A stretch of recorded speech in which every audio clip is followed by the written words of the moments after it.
Hi, guys. Welcome to today's episode of PS Educate Me. We are going to read The Tale of Peter Rabbit by Beatrix Potter. What do you think this story is going to be about? Make sure to leave a comment, and then we can read the story and look back to see if your prediction was correct or if it was a little off. All right, let's read this story. Once upon a time, there were four little rabbits, and their names were Flopsy, Mopsy, Cottontail, and Peter. They lived with their mother in a sandbank underneath the root of a very big fir tree. Now, my dears, said old Mrs. Rabbit one morning, you may go into the fields or down the lane, but don't go into Mr. McGregor's garden. Your father had an accident there. He was put in a pie by Mrs. McGregor. Oh no. Now run along and don't get into mischief. I am going out. Then old Mrs. Rabbit took a basket and her umbrella and went through the wood to the baker's. She bought a loaf of brown bread and 5 currant buns. Do you like bread and currant buns, friends? Flopsy, Mopsy, and Cottontail, who were good little bunnies, went down the lane to gather blackberries. Ooh, I like blackberries. Do you like blackberries? But Peter, who was very naughty, ran straight away to Mr. McGregor's garden and squeezed under the gate. Uh-oh. What do we think is going to happen, friends? First, he ate some lettuces and some French beans, and then he ate some radishes. Uh-oh. Is this good? Let's find out. And then, feeling rather sick, he went to look for some parsley. But round the end of a cucumber frame, whom should he meet but Mr. McGregor?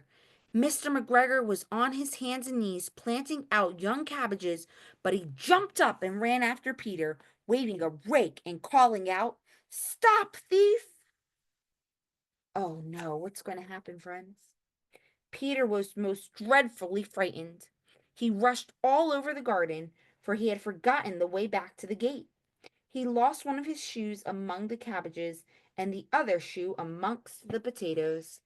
After losing them, he ran on 4 legs and went faster, so that I think he might have got away altogether if he had not unfortunately run into a gooseberry net and got caught by the large buttons on his jacket. It was a blue jacket with brass buttons, quite new.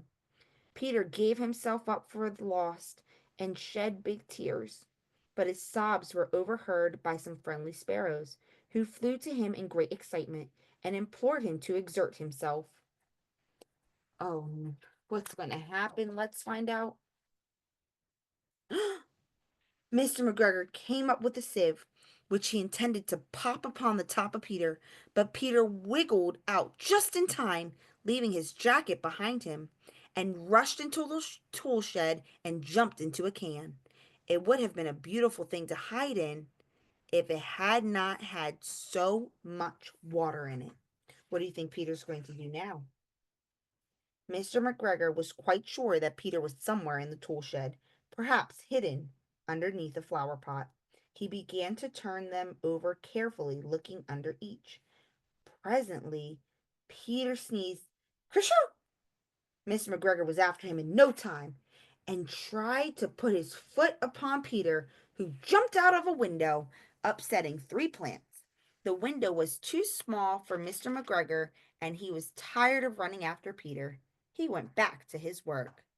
All right, friends, we are going to stop right here for today.